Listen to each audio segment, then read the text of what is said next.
नाज़रीन, लगता है कि इस ड्रामे का एंड होने जा रहा है, क्योंकि जिस तरीके से ज़ारा ने इन लोगों की हर चीज़ को पोल-पोल के दे मारा है और शीबा ने इन लोगों का बुरा हश्र कर दिया है। अब जाकर अंदाज़ा हो रहा है कि बहुत जल्द ये ड्रामा भी अपने अख्ताम को पहुंचने वाला है, क्योंकि सब लोगों की सब असलियतें खुल के सामने आ रही हैं।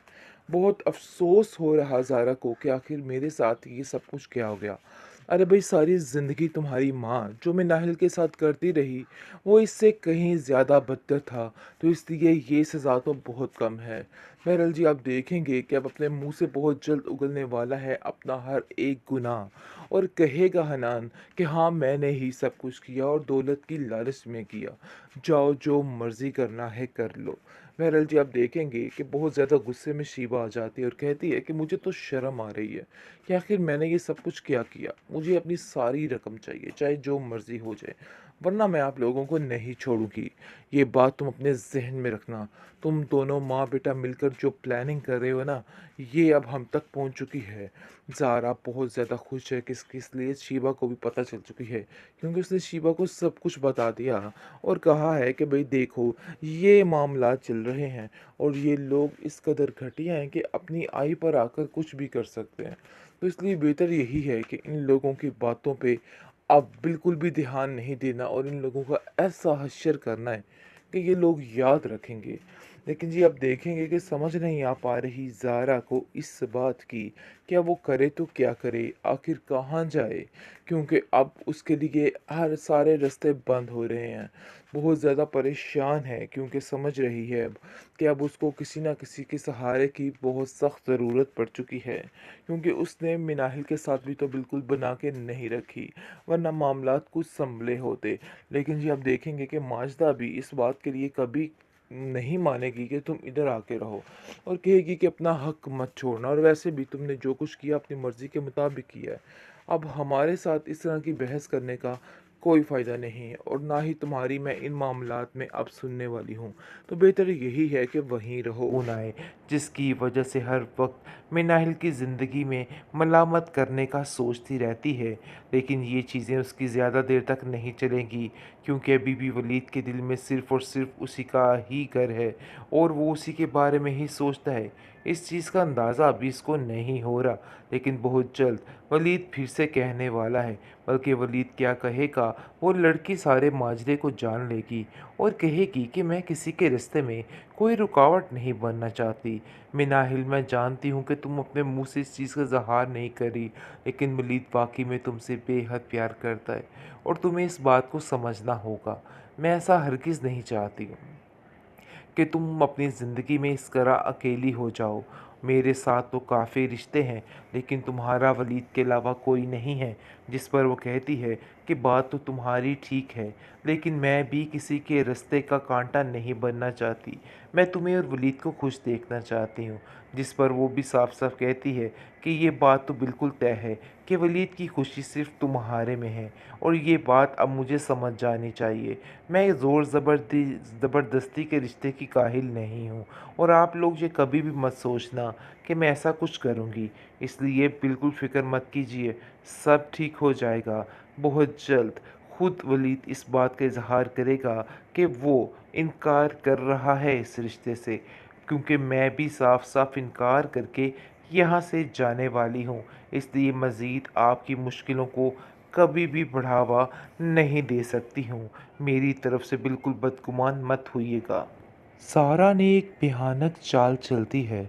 उसने फ़ोन करके शीबा को सारी हकीकत से आशना कर दिया है और उसको बता दिया है कि भाई ये लोग इस कदर चीटर हैं कि अपनी आय पर आए तो कुछ भी कर सकते हैं, और हनान ने जो कुछ भी किया तुम्हें सिर्फ़ और सिर्फ धोखा दिया है, इसके अलावा कुछ भी नहीं।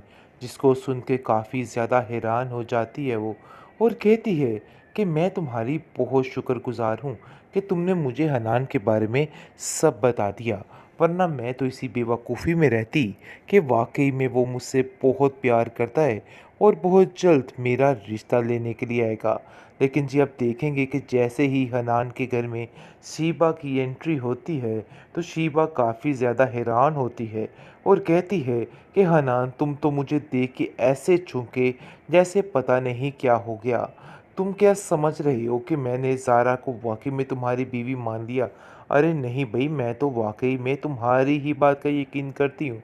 लेकिन जी बात खुलकर काफ़ी हद तक सामने आ चुकी है और अब वो इस बात पर अटल हो चुकी है कि अब तुम्हें थाने ही चलना होगा। ज़ारा को जो कुछ हुआ है उसका बिल्कुल अंदाज़ा नहीं था। वो काफ़ी ज़्यादा रोती, चीखती, चिल्लाती है और कहती है कि आखिर कोई मेरा हक कैसे-कैसे खा सकता है? हर चीज़ मेरे से बलात्कार कैसे हो सकती है? मुझे तो समझ नहीं आ रही कि आखिर ये सब कुछ कैसे हो गया? जिस पर शीबा कहती है कि इस धोखेबाज इंसान ने सबको धोखा दिया है। सिर्फ़ तुम्हें नहीं बल्कि हम सबको बर्बाद करके रख दिया है। मैं इसको कभी माफ़ नहीं करूँगी।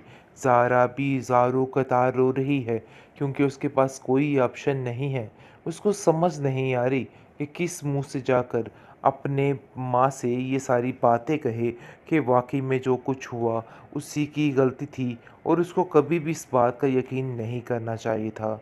लेकिन जी आप देखेंगे कि माजदा इस बात को लेके काफ़ी खुश है कि वलीद की शादी की तैयारियां ज़ोरों-शोर से हो रही हैं और मामला जो है वो ख़त्म होके रह गया, क्योंकि वो कभी भी नहीं चाहेगी कि मिनाहिल की ज़िंदगी में सुकून आए, जिसकी वजह से हर वक्त मिनाहिल की ज़िंदगी में मलामत करने का सोचती रहती है। लेकिन ये चीज़ें उसकी ज़्यादा देर तक नहीं चलेंगी, क्योंकि अभी भी वलीद के दिल में सिर्फ़ और सिर्फ़ उसी का ही घर है और वो उसी के बारे में ही सोचता है। इस चीज़ का अंदाज़ा अभी इसको नहीं हो रहा, लेकिन बहुत जल्द वलीद फिर से कहने वाला है। बल्कि वलीद क्या कहेगा, वो लड़की सारे माजरे को जान लेगी और कहेगी कि मैं किसी के रिश्ते में कोई रुकावट नहीं बनना चाहती। मिनाहिल, मैं जानती हूँ कि तुम अपने मुंह से इस चीज़ का इज़हार नहीं करी, लेकिन वलीद वाकई में तुमसे बेहद प्यार करता है और तुम्हें इस बात को समझना होगा। मैं ऐसा हरगिज़ नहीं चाहती हूँ कि तुम अपनी ज़िंदगी में इस तरह अकेली हो जाओ। मेरे साथ तो काफ़ी रिश्ते हैं, लेकिन तुम्हारा वलीद के अलावा कोई नहीं है।